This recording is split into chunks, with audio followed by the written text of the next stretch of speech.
Marry Me. This is not a movie that I would normally see. Um, to be honest, I had a friend who's like, I randomly called him and he's like, hey, I'm going to this movie. Want to come? I'm like, sure, I'll see this shit. I even told him once we got to the movie, I looked at him, I said, you know, if I had called you randomly and you had invited me to this, I would never seen this shit. And that's just the truth. I have, and if you think it's because it's a romantic thing, no, no, no, no, no. I'm not the one of those type of guys. I actually enjoy a fun romantic movie every once in a while, right? I think most people do. So I don't think there's that kind of issue with this movie. But when I was watching this movie, it was just like I don't know. It's just like this movie is exactly what you expect. It's nothing special. Um, you know, I think I feel like there's an audience who eats this type of shit up, who will love it. And I went into a theater where most of the lame and bad jokes people were laughing at. Most of the like oh moments, people going oh, that type of thing. So there is an audience that will enjoy this movie. However, that does not excuse this movie being a pandering piece of shit, and that's what this movie is. Um, Basically, the plot of this movie, if you don't know, and this is the real plot, is that this girl is actually due to marry this guy, and she's a pop star or whatever, right? And she's due to marry this guy. Everyone knows that they're gonna speak their vows and marry on stage, and not like a real wedding, but they're gonna like fake wedding on the stage and then get married later, right? It's kind of the deal. But anyways, she finds out the sex tapes released that this guy's a douchebag who was cheating on her. Cool. Now she's not happy, so she goes up on stage, starts saying, "All right." She's all upset, clearly emotional, and then she's like, "This guy's holding a sign saying 'Marry Me' because it's the name of the song, and he's holding it up." And she's like, "Yes, I'll marry you." And she does that just to get revenge at this guy. So as soon as you hear this plot, and so a lot of the movie is her and this guy who have no chemistry pretending to be married so that way she can get revenge at this guy for what he did to her. And like, I get it, this guy's a douchebag, but this is such a shallow, shitty move on her part, right? Because when she did this, when she dragged this guy into this, she had no idea who this guy was. She didn't know if he was married. Because, again, it's the name of the song. She didn't know if he had kids. She didn't know anything about this guy. Drags him into this. And then she's just like, yeah, pretend to be my husband on social media. And that's the other thing. Is that she's broadcasting this to everybody. So let's say she finds out this guy's married. Like, what the fuck do you do then? It's just like... So, and that's the worst part about this movie, is this character is such a... Jennifer Lopez's character is not that badly acted. Like, she's just kind of meh, like, just normal, like, fine. She's not really doing an amazing job or anything. But her character is so unbelievably shallow because her character is this like pop star who's very obsessed with image or whatever, and she kind of goes through a character arc, and I say kind of because she doesn't really at all,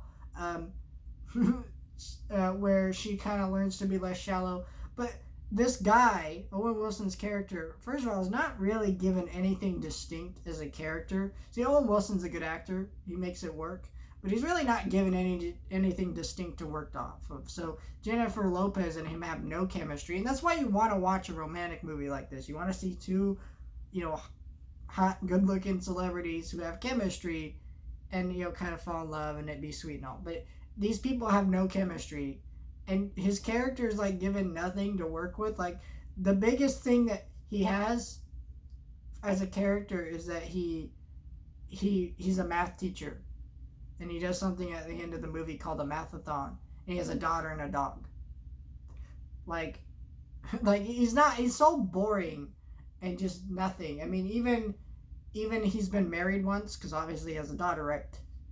but they don't really dive into that at all. Like, there's one conversation where she's like, "So what happened with your marriage?" And he's like, "Oh, she just lost interest." And I'm like, just what is this movie? It was so boring.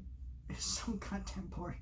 Because you're just like, you don't like any of these people. Because you don't, well, you kind of like Owen Wilson's character. Because Owen Wilson's good enough to sell it, but he's still like so boring and nothing. And then Jennifer Lopez's character is shallow and just manipulative, right? Because you just drag this guy into this, and it's like, what the hell? And then they fall in love, of course, by the end of the movie. That's the other part of this movie. So of course you know exactly where this movie's going at all times, and it's just like, what the hell? And the Mathathon scene. I'm sorry, I'm gonna talk a little bit of spoilers, but you don't give a shit for spoilers for a movie like this. This isn't Spider-Man No Way Home or some shit. Basically, at the end of this movie, there's this scene called the Mathathon, where it's like a mathing competition, and his daughter goes up there and she has stage fright. But it's like, the stage fright wasn't set up in this movie at all. It felt like something that they're like, oh, remember she has stage fright, like they're reminding you because it was set up earlier in the script. No, it wasn't. She randomly has stage fright, and the dad, to help her get over her stage fright, gets her to start dancing. And it's like, if the judges saw someone who's supposed to be answering a question see her start dancing, they're gonna be like, listen, you're taking too long, answer the damn question, you're gonna lose. Like, it's like, what the hell was that scene?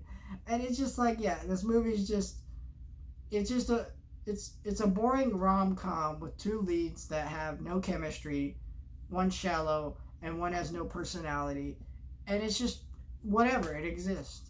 Like to be honest, like, you have a better chance finding a more entertaining rom-com on Netflix than you do of enjoying this movie.